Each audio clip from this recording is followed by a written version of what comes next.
actually not available yet. Sadly, you'll have to pre-order or something, but it will be in a week. It's coming out on the 9th. Namita and Bachi, the directors of this wonderful festival, didn't consult about the title before they chose Diamonds Are a Country's Best Friends. But it's a more suitable title for a book on the Koh-i-Noor than even they had realized. As all of you, I'm sure, will know, this is a reference to the famous song sung by Marilyn Monroe, Diamonds Are a Girl's Best Friend, of which the first few verses go, "The French are glad to die for love. They delight in fighting duels. But I prefer a man who lives and gives expensive jewels. A kiss on the hand may be quite continental, but diamonds are a girl's best friend." And he then goes on to think of a time when a girl is getting on a bit, and it reads, "Time rolls on, and youth is gone, and you can't straighten up when you bend. But stiff back or stiff knees, you stand straight at Tiffany's. Diamonds are a girl's best friend." Now, I thought that's where the lyrics ended, but from the most unlikely source, I discovered there are actually two other verses which Marilyn Monroe did not sing, as they weren't sure whether the Americans would get the reference. But the original lyricist, Mr. Stein, turns out to be the uncle of the famous and slightly controversial Sanskritist Wendy Doniger. And when I wrote to Wendy Doniger to ask about ancient Sanskritic references to diamonds, she came up with this one missing couplet. I'm not making this up, this is actually true. The missing lines of "Diamonds Are a Girl's Best Friend" go, and it's again part of this thing where the girl is growing older towards the end of the song. "When you're not getting much amour, it's nice to have the Koh-i-Noor."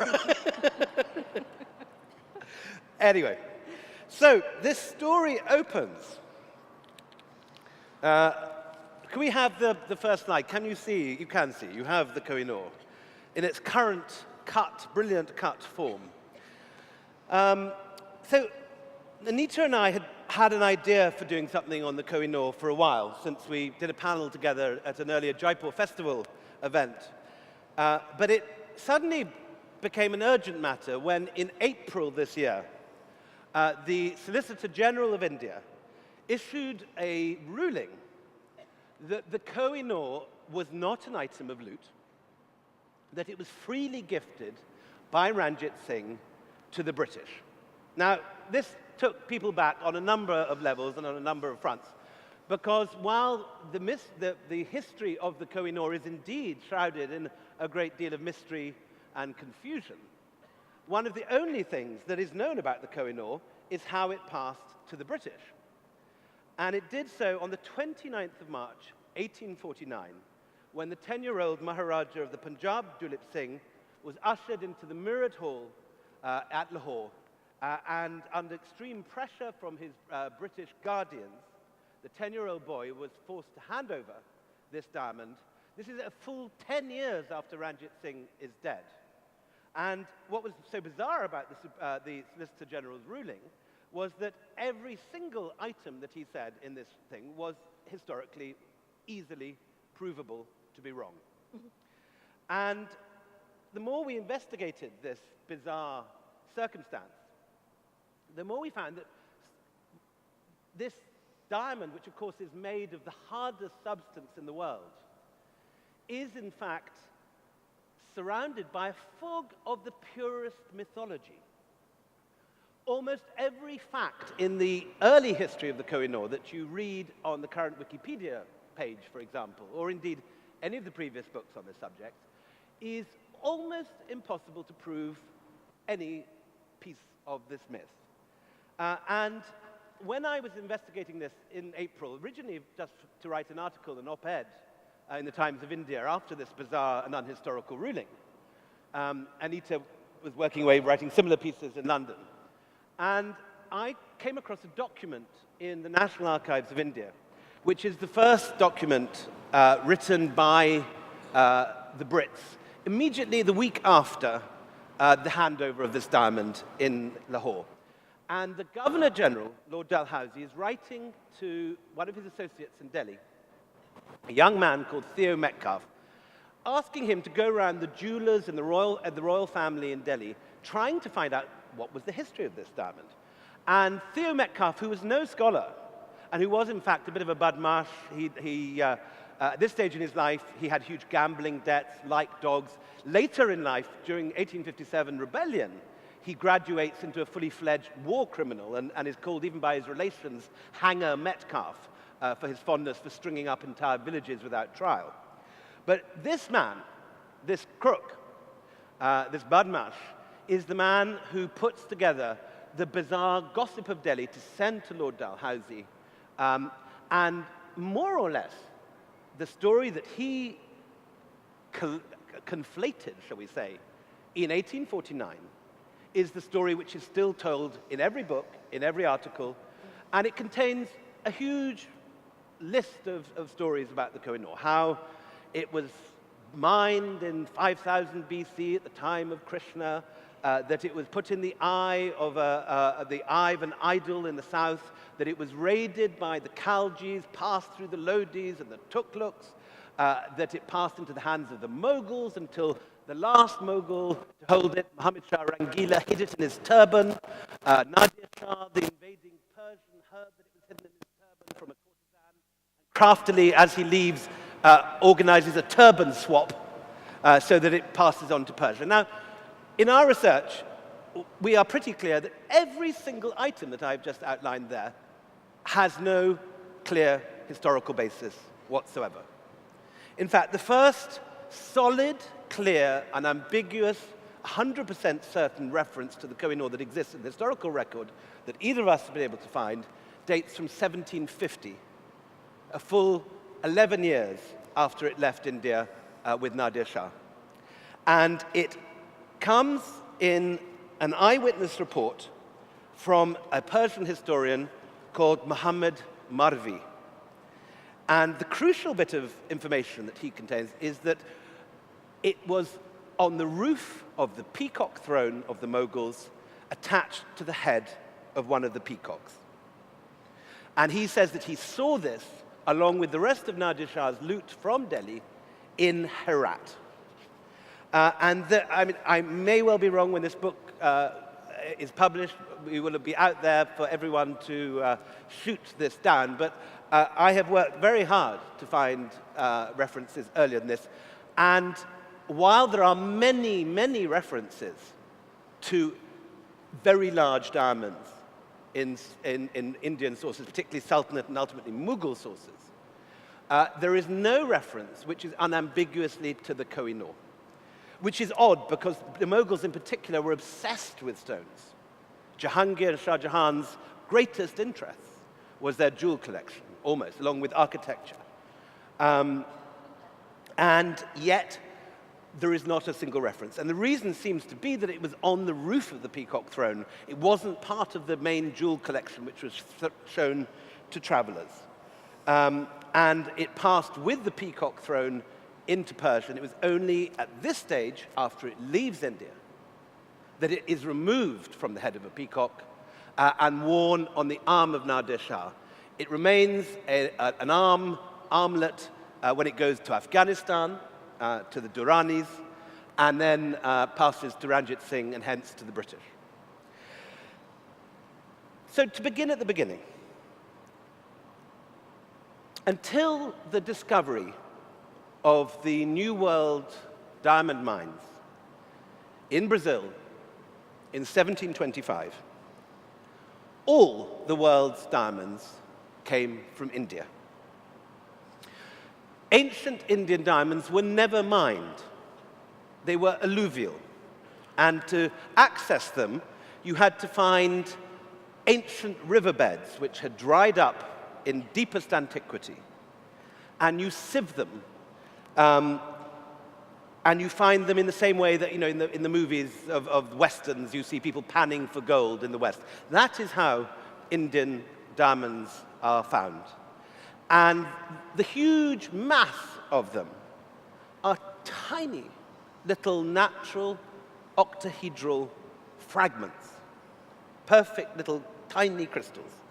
But every so often, for freak circumstances that's not entirely understood by science, a huge diamond appears. And there are references in Mughal, Sultanate, and Vijayanagaran sources to many diamonds which are described as being the shape of a hen's egg. Some of these may well be the Koh-i-Noor, but given the lack of precision in the descriptions, it's simply impossible to tell which is the Koh-i-Noor and which is one of many of the other great Indian diamonds which people forget about. Because the Koh-i-Noor, contrary to most mythology, is of course far from being the largest diamond in the world. It wasn't even the largest diamond in the Mughal diamond collection. Probably larger, and I say probably only because it's never been precisely scientifically weighed, is what's called the sister of the Koh-i-Noor, which is in Tehran today, the Darya-Noor, or the Sea of Light, which is a pink, flat diamond, a table cut. And almost identical weight to the Koh-i-Noor in its current form, and possibly larger when it was in Mughal hands, is another diamond which is little known in this country, which is the Orlov diamond, now in the scepter of Catherine the Great in the Kremlin, but originally, almost certainly, the great Mughal diamond seen by the French traveler Tavernier, and which was the pride of Aurangzeb's jewel collection.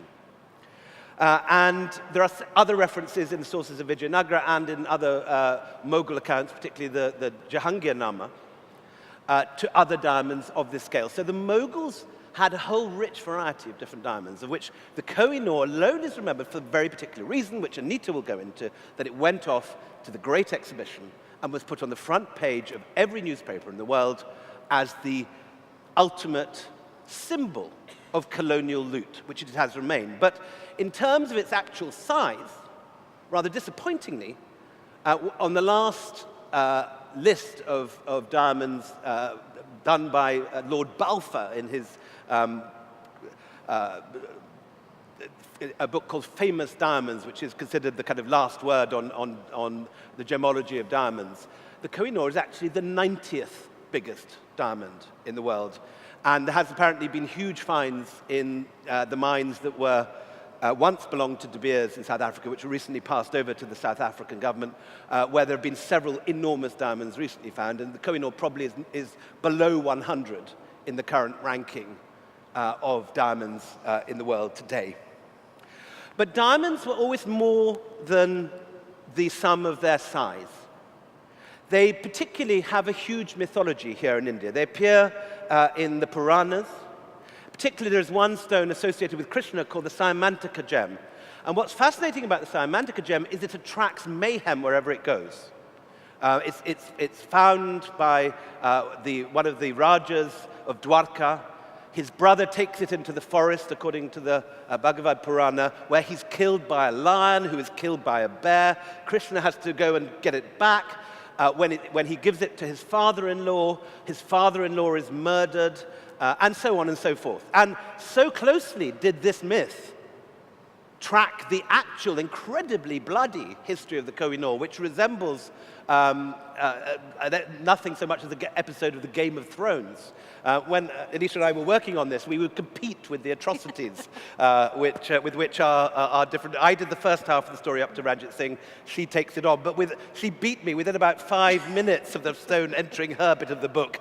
7 or 8 successive owners are murdered in bloody circumstances. But I get the nicest and most Games of Thrones-ish end for any of the owners. One of the grandsons of Nadir Shah is strapped to a chair.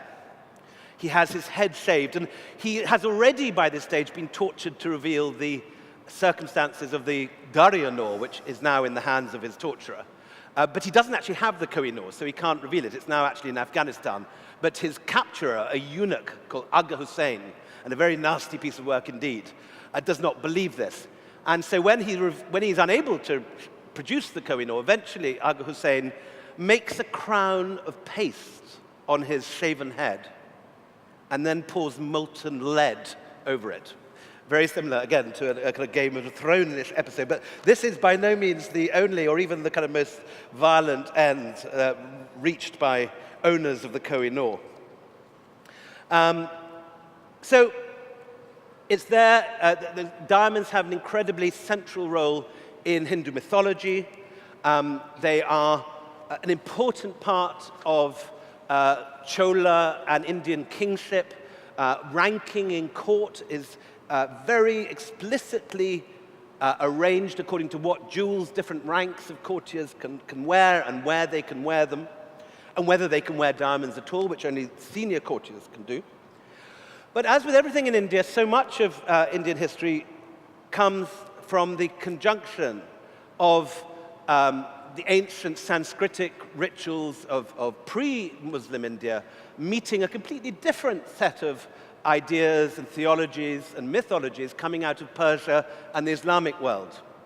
And what is interesting about the Mughals, who are obsessed with stones, is they, unlike Indians and unlike ancient India, they do not regard diamonds as the supreme gem. For the Mughals, the most important gems were rubies and spinels, which come from Badakhshan, closer to the homelands of the Mughals. The Mughals liked large, uncut stones of light, particularly red stones. And Abul Faisal, Akbar's biographer, is very explicit that diamonds are in the second tier of the treasury. So many gems were being accumulated by the Mughal emperors that they didn't just have one treasury, they had multiple treasuries. And the first rank goes for rubies and spinels, the second goes for diamonds, pearls, emeralds, sapphires, and the third rank is money and gold. Diamonds were not the eye of the Mughal, not the kind of apple of the Mughal eye, if you like. Though they liked them very much indeed and write a great deal about them. But by the time Shah Jahan, seen here holding one of his favorite jewels, by the time he came to power, the Mughals had accumulated such incredible vaults full of stones that he puzzled how these could actually be put to use. Because Shah Jahan, while the great aesthete, believed that art should always be at the service of the state. So Mughal painting, such as the miniature we have in front of us, is an act of imperial propaganda. And he wanted to use his jewel collection in the same way, so he comes up with the idea for this, the peacock throne. The peacock throne is the single most valuable piece of furniture ever made. It cost more than twice as much as the Taj Mahal to make. And what happened was that Shah Jahan literally emptied out his vaults, groaning with layer after layer, tier after tier of gems, and asked originally a French jeweler who, for various reasons, did not complete the project, then ultimately a Persian jeweler called Said al-Gilani, who was also a poet and a calligrapher. He asks him to put all these jewels into a single extraordinary throne, which was deliberately built to reflect the throne of Solomon. And there is a Quranic passages where mullahs studied the Quran in detail to get the fullest imaginable picture of the throne of Solomon, who was regarded in the Quran as the ideal of good kingship. And the peacock throne is an attempt to do that. It has, the peacocks are reflect references in the Quran to the throne of Solomon. And onto this one throne was put every large stone that the Mughals had. The most prominent of which, for them, was the Timur ruby, which has the inscriptions from all its owners from Timur onwards cut into it. And this is the only stone that Mughal chroniclers actually explicitly referred to. We know the Koh-i-Noor was there only because when the next episode of its history comes, when Muhammad Shah Rangila comes to the throne, a great man of pleasure, also a great aesthete, who was supposedly impotent, and so had to have a miniature of himself making love to prove, again in this way of propaganda, art as propaganda, that he was a warrior in the bedroom as well as the battlefield. When he loses on the battlefield to this man, Nadir Shah,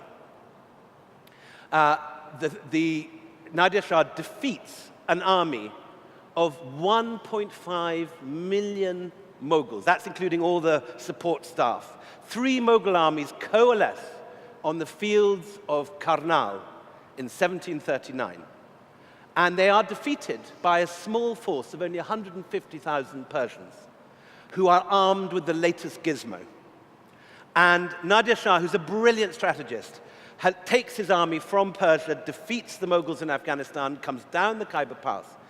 And in Karnal, with this small crack force of soldiers who are battle-hardened, he faces one of the largest, if not the largest army ever fielded in Indian history at Karnal, much larger than the more famous Battle of Panipat in 1761. And he lures the Mughals out of their entrenched camp and lures them with a pretended flight from the battlefield to come into a fully fledged, old-fashioned, heavy cavalry charge. And the flower of Mughal chivalry is charging across the plains of Karnal.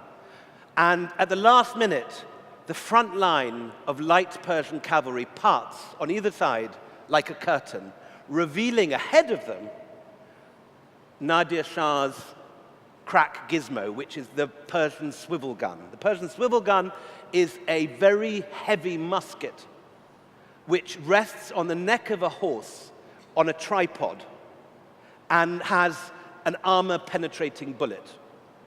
And within 5 minutes of this charge, the flower of Mughal chivalry lay dead on the grounds of Karnal. And within a week, Nadir Shah is in the Red Fort, emptying out every diamond that is there, that has been accumulated in however many, 8 generations of conquest of the rest of India.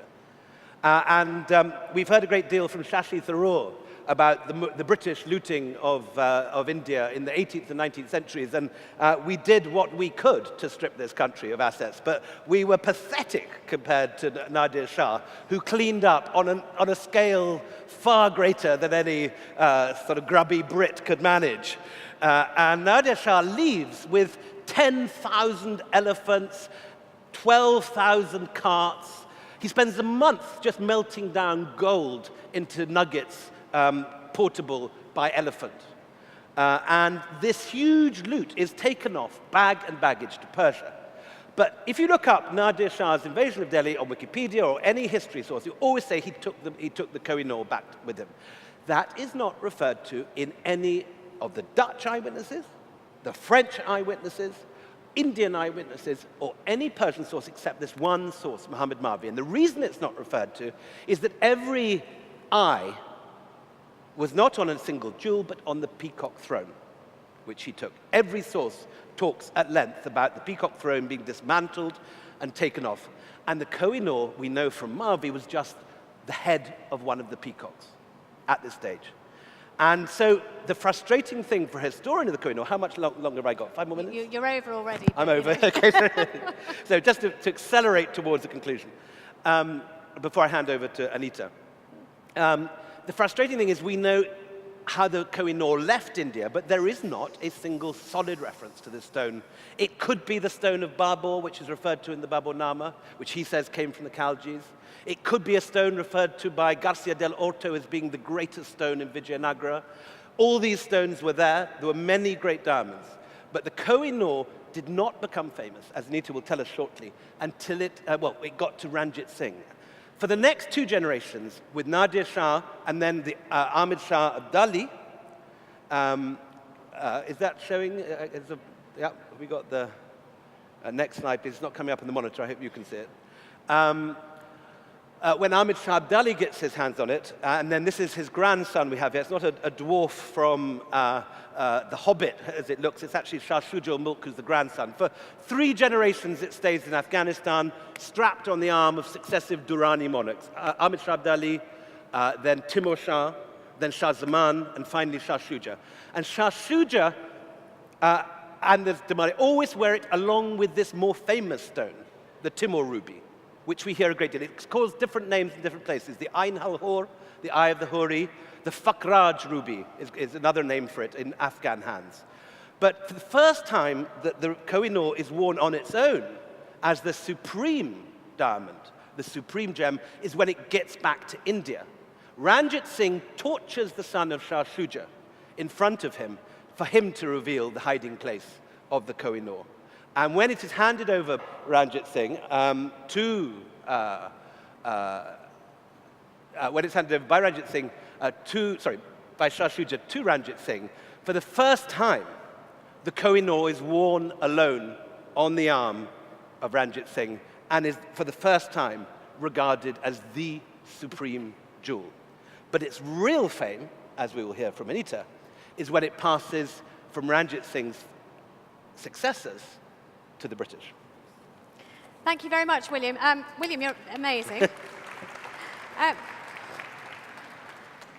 Well, William is truly amazing because what he's done is he's galloped you through hundreds of years of history and taken you through kingdoms and empires. What I'm going to do, as he quite rightly says, is I'm going to just narrow the focus a little bit and just talk about the events leading up to the loss of the Kohinoor from India to Great Britain. So, as he said, Ranjit Singh was the man who really made the Kohinoor the very centerpiece, a very representative representation of his power. And Ranjit Singh, while he was on the throne, was important not just in India, but to the British too, because while he lived, they had no way of taking the north of India. It was, I mean, we keep going back to this Game of Thrones thing. You can see that we're quite fans. But, you know, the true king of the north, he was the original king of the north. And Fortress Punjab was unassailable while he sat on the throne.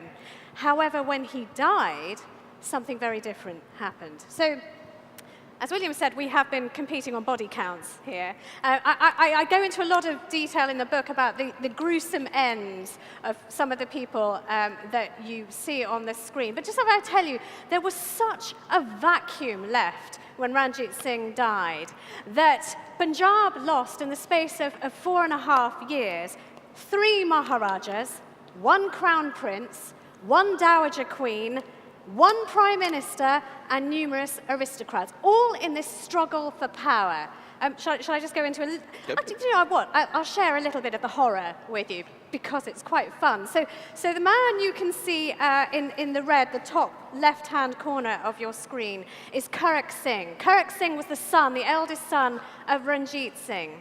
And when he wore the diamond on his arm, he thought he would wear it for as long as his father. Wrong.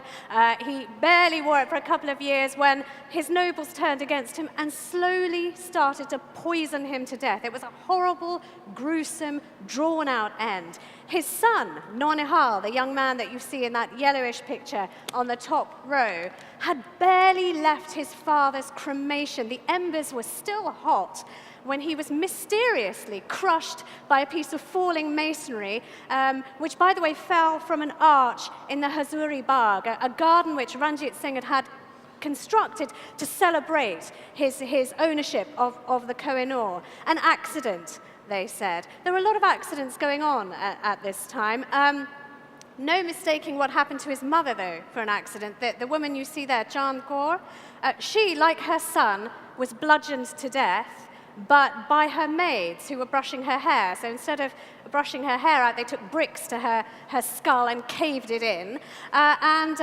She had been trying to hold on to the throne in the name of her dead son until her grandchild was born. Well, her grandchild was born. It was a son, but a stillborn son. And so still there is this terrible turmoil and churning in Punjab.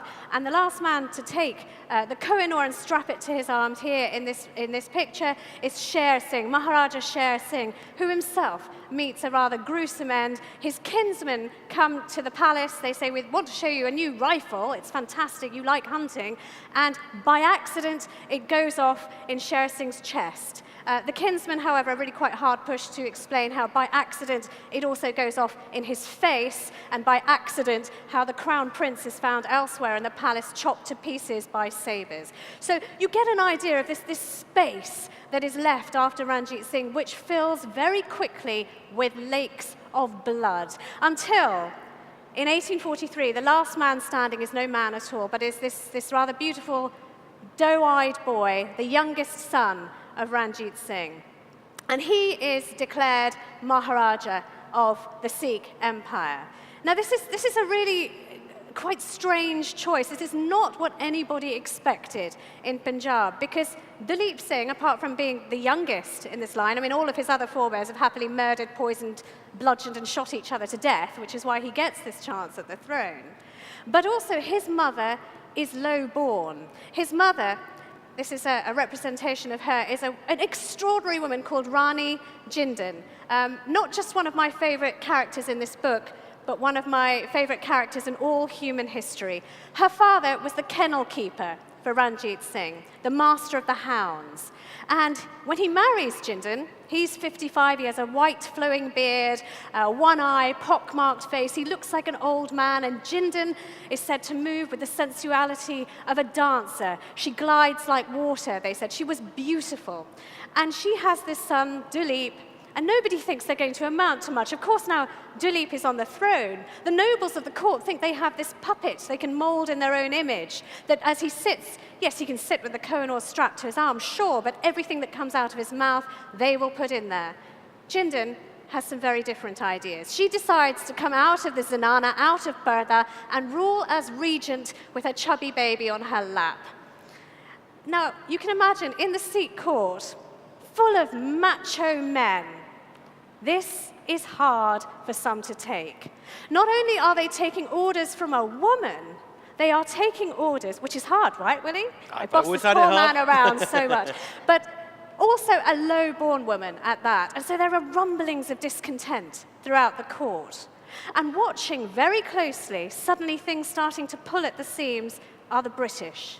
Now, I'm going to skip over what happens because we have such a sweep to get through, but there are largely two manufactured Anglo-Sikh wars. After the first, the British defeat the Sikh army, and they only can do that because they've done these sneaky deals with two of the most pivotal people in Jindal's court and Duleep Singh's court, the vizier, the prime minister, and one of the most senior generals. And they say to these men, they say, look, if you betray the Maharaja when the time is right, we will give you kingdoms of your own. And that's what happens during the First Anglo-Sikh War. Just at the point where the Sikhs should be claiming victory, they are defeated because of the treachery of these two men. So when the British ride in to Lahore, their victory is actually somewhat tenuous because they are outnumbered by men with guns, and they know that if there is an uprising, they'll lose, they'll be cut to pieces. So what they do is something rather clever. They get a treaty together and sign it with the boy king, saying, actually, we've come as friends, we're going to bolster your kingdom, and when you turn 16, we will leave as friends. Now, for some reason, I, to this day, don't understand. Everyone seemed to believe them. Everybody except my favorite gal, Rani Jindal, who was livid. She threw her bangles at her general, saying, what is wrong with you? You are weaker than women. Can you not see that they are taking our kingdom by stealth? The response, well, there was a letter sent by Henry Harding, who was the Governor-General at that time, saying that she was responsible for a contagion of evil. If there was going to be an uprising in Punjab, it was going to be because of Rani Jindal. He also writes, her general misconduct and habits of intrigue are sufficient to justify her separation from her son.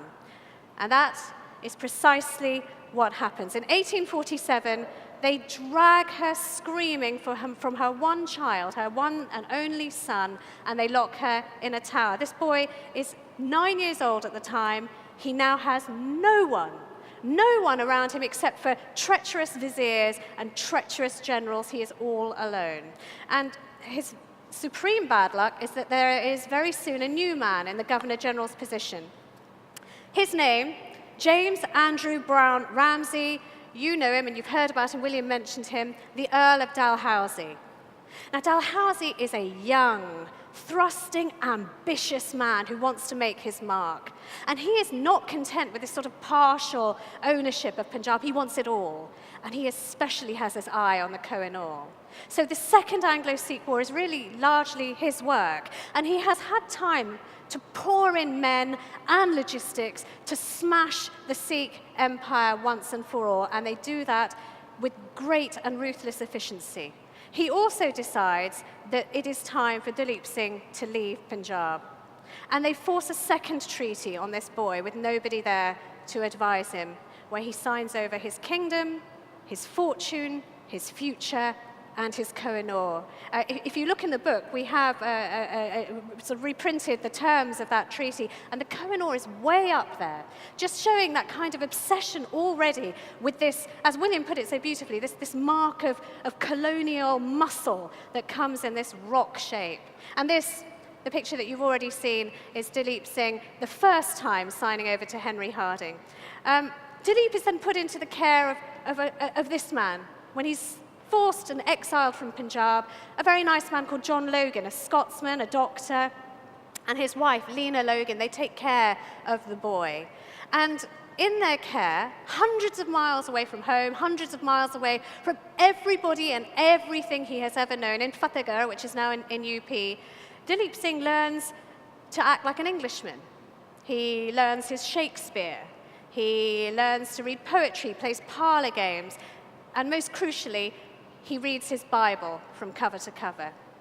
And so before his 15th birthday, young Dilip Singh announces that he would like to be a Christian and breaks the heart of an already grieving Punjab. This news, though, is music to one person's ears. I mean, you'll recognize probably, or maybe not actually, she looks a little different here, Queen Victoria and Prince Albert. Victoria is delighted by this news. She's been obsessed with news about this young, beautiful Maharaja that she's been getting regular updates about. And she will never see her Eastern Kingdom, but she harbors this ambition to save their souls. All of her subjects must be saved, and perhaps Dilip is this gateway to the Christianization of all of India. So when Dilip Singh says he would like to visit the Maharani of England, she quickly says yes, even though her advisors say, "Don't do this, Your Majesty. It goes to these heathen princes' heads if you allow them such favor." But Dilip comes, and he is immediately embraced in the court of St. James. The Queen really is very, and I believe this, I know some Indian historians may not, I think she sincerely likes him, if not adores him.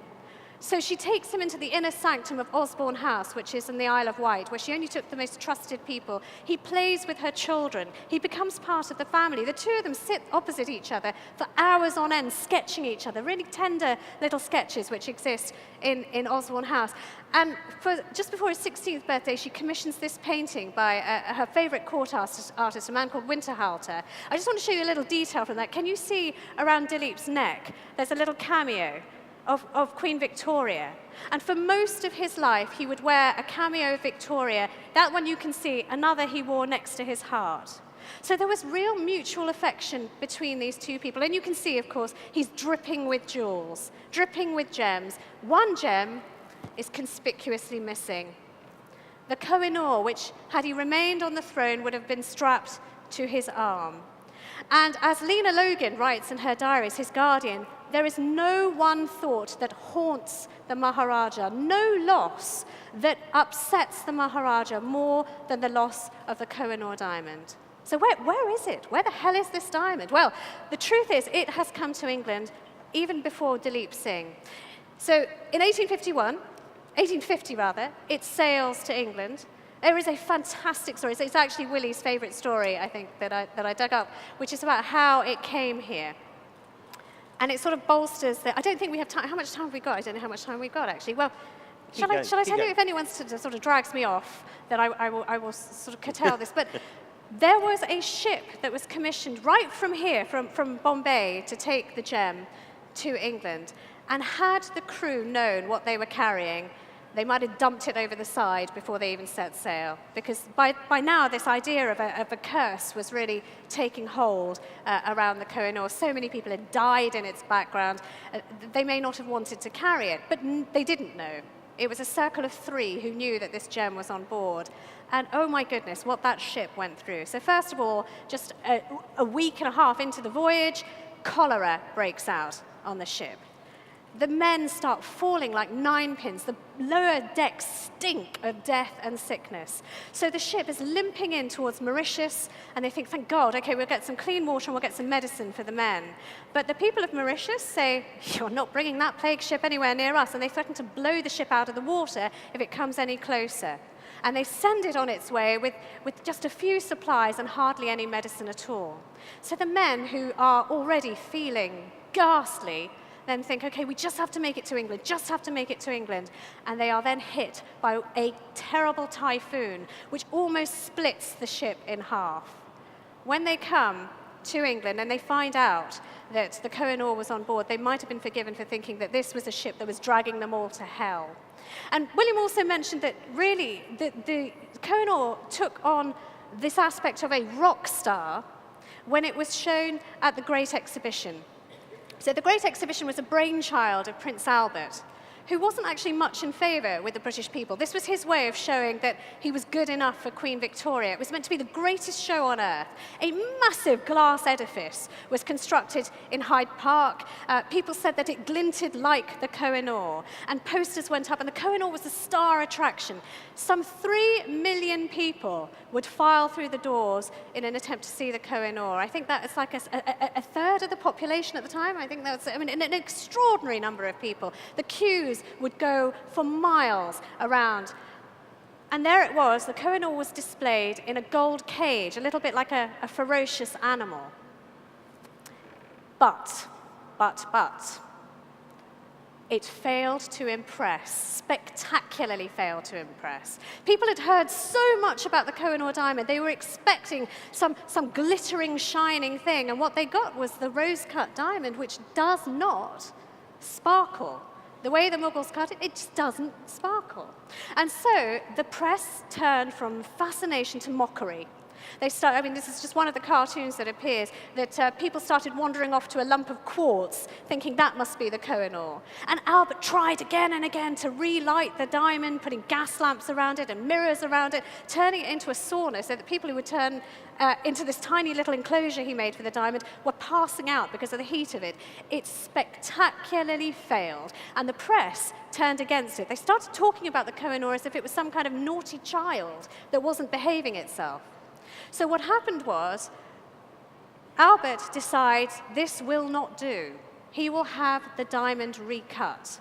And he asks his experts, can I do this? Can I cut it without reducing its size? Because the size, as we know, is everything with diamonds.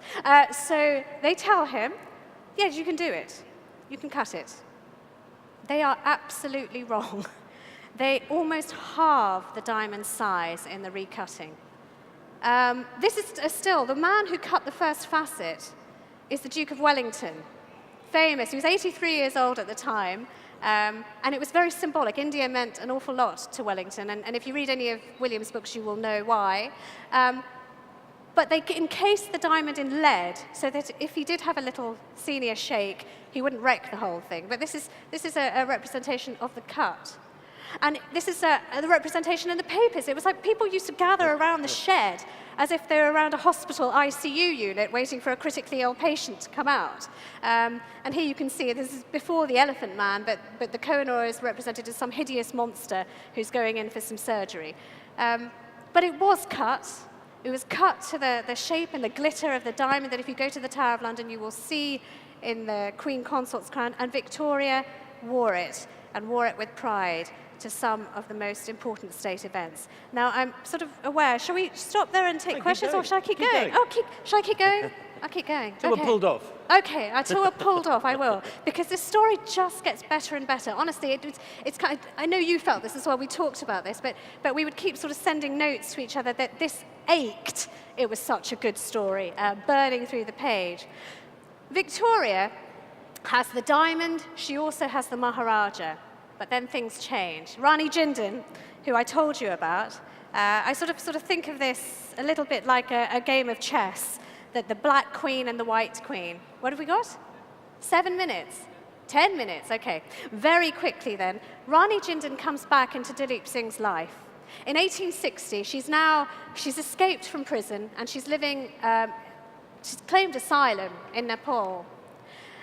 And Dilip writes a letter saying, I hear that you have not been well.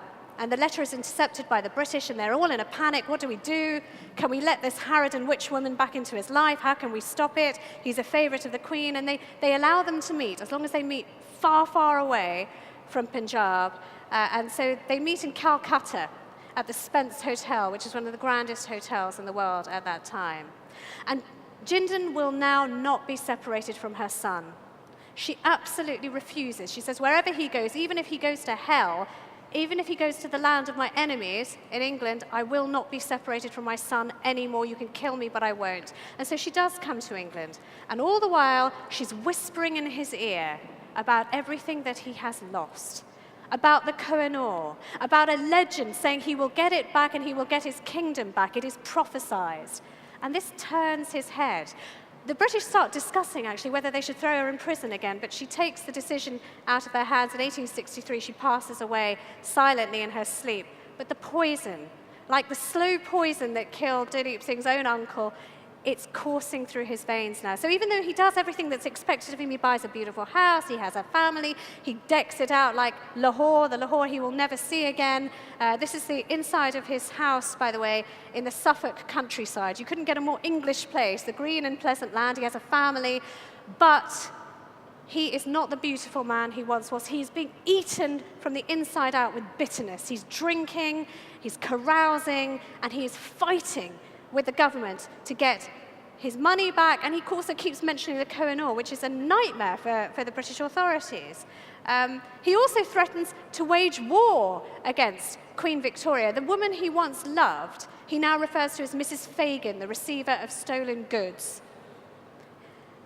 And the press turn on him. They make a mockery out of this man. They do cartoons lampooning him, like this one, where he has the Russian bear playing the tune, and he's dressed like an Irishman with a shillelagh. You know, he is a figure of fun. So when he tries to get his kingdom back, he has this ill-fated attempt to go to Punjab. It fails. He doesn't get past Aden. He loses everything. And when he dies alone, broken, penniless, in a Parisian hotel, a very shabby hotel. So Queen Victoria then, the gateway to the diamond that we now see, and this idea of a curse was so strong, especially when people saw how miserably Dilip Singh died, and they have heard already how many other people have died. After her, no reigning monarch has ever worn the Koh-i-Noor. So there is this sort of, you know, I think you disprove it very beautifully, that there's this idea that only a woman can wear it with impunity. This is something that Dalhousie goes nuts about. He hates this rumor that's going around, but still, in the monarchy, no reigning monarch after Victoria has worn it. Queen consorts have worn it, their wives have worn it, but reigning monarchs have not worn it. The Queen of England has not worn it, her mother wore it. And there it sits, in its crown, in the darkened room of the Tower of London, waiting for the next Queen consort, who may be Queen Camilla one day. Thank you very much indeed. Great. Well. And what do we do, questions or what? Do we have time for a few questions? Very happy to answer. Yep, let's take a couple. Okay. Yep, this gentleman in the front here, hand up here. Do you know, I feel like I'm at a bus stop. Shall I sit on that one just to No, balance I'm out the like cozy. Okay, fine. Okay. Yeah, the history is pretty fascinating. What I wanted to ask is, in the present day, if the Indian government ever cares to file a case against Britain, would it have a certain legal or historical validity, in your opinion? Well, there is a question mark about how it got here, most certainly, and that's something that we both have been struck by. You know, that first, William started off his talk by talking about the government announcement that it was a gift. This was no gift. There was controversy even at the time from Dalhousie's contemporaries about the way in which this stone was taken. So there are question marks, certainly. I mean, in a way, I don't know, William, have we sort of done the work for any legal case? In a sense, this book, Yeah. we don't take a position saying it should go here, it should go there. We've, in a sense, laid out the facts for the case. Anyone that wants to file a case can use our book as their evidence. But two things I think to say. First of all, people here know this about this stone and so on. But I don't think they're aware that there are also claims on the stone from Iran, Afghanistan, Pakistan, and the Taliban. So, I mean, do you split it in 5? One idea was that maybe you put up a special museum on Wagah border with Pakistanis seeing it from their side, and somebody else, you guys seeing it from your side, and then you can go and watch the guys goose stepping around and all that, you know. But who do you give it back to? The final point, I think, has to be said, who wants it, judging by its history? I mean, if this doesn't finish the monarchy off, nothing will. At the front here. I think you've got quite enough on your hands with demonetization without getting the Koh-i-Noor back again. Who gave it its name? I was wondering who named it. So, as far as I can tell, the story that it was given its name, Koh-i-Noor, the Mountain of Light, by Nadir Shah, is another of Theo Metcalfe's inventions. The story of the turban swap never happened. It's not referred to in a single contemporary source, although we have extremely good. Nadir Shah's invasions is one of those moments in history, like 1857, when suddenly you get 1 million eyewitnesses all writing down what they see. No eyewitness in 1857 talks about a turban swap. Only one eyewitness out of maybe 20 mentions the Koh-i-Noor at all. It's amazingly absent. It's significantly absent. And the reason I believe is just that it was sitting on top of the peacock throne, which they all mention. So the idea that it came in a turban swap and that Nadir Shah gave it his name when he saw it, went, oh, Mountain of Light. But the reality is the first mention we have of it is in a Persian source. And after that, it keeps its name, the Koh-i-Noor, thereafter. So it was called something else when it was in India. I mean, the other famous stone, which is sometimes in Victorian sources said to be the Koh-i-Noor, is the Great Mughal diamond, which is now the Orlov, now known to be the Orlov in the Kremlin. So my guess is it was probably Nadir Shah, but we don't know that for sure, because there is no reference to it, amazingly, in Mughal sources. And just on names, I mean, just something interesting, the origin you've got, that it's very interesting that in the newspaper cuttings that I've searched for, it is only the Koh-i-Noor diamond that's called the Koh-i-Noor before it is cut. After it, because it's still this cursed lumpen thing that nobody really wants to associate it with in Britain, after it is cut, there is a proliferation of Koh-i-Noor pencils, Koh-i-Noor paper, a Koh-i-Noor racehorse. It suddenly becomes Koh-i-Noor ships, Koh-i-Noor boats. The most famous name for Indian restaurants in Britain. Yes, indeed. Yeah, but it suddenly becomes a sought-after name. But it goes through that cutting process. It has to be acceptable. When you're looking at the history of the stone, there's no question the Great Exhibition is the moment when it suddenly becomes the big star that it still is today. Despite the, in a sense, disappointment that it wasn't shinier, that it wasn't bigger, it is very famous. And thereafter, you get Wilkie Collins writing The Moonstone. Even the Prime Minister, Benjamin Disraeli, writes a novel, forgotten and unread today, called Lothair, which is the main plot is around a bunch of cursed Indian diamonds. So that's the moment it suddenly erupts and becomes the diamond. But before then, it's one of a pair with the Timur ruby in Afghanistan and Persia. And before that, it's totally absent from the sources. He's doing that. One last thing. quickie. Is there anyone over here? No? Last chance. This gentleman here.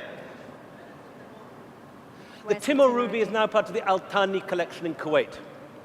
Disappeared for a long time. There are actually two stones that go by that name, but the one we're talking about, the one that belonged to the Mughals, which has the inscription by Timur, by Shah Abbas, by Jahangir, by Shah Jahan, and Aurangzeb. That one stone, that one ruby, which has all these rulers claiming its ownership, is now in Kuwait. The only great diamond collection here remaining is the Nizam of Hyderabad's collection, which briefly went on show in the National Museum and is now not on show anymore. Occasionally pops up in the Salajung Museum in Hyderabad, but they should make a permanent and wonderful display of it. Well, I think that's it. Thank you very much, everyone. Thank you very much. Books out on the 9th.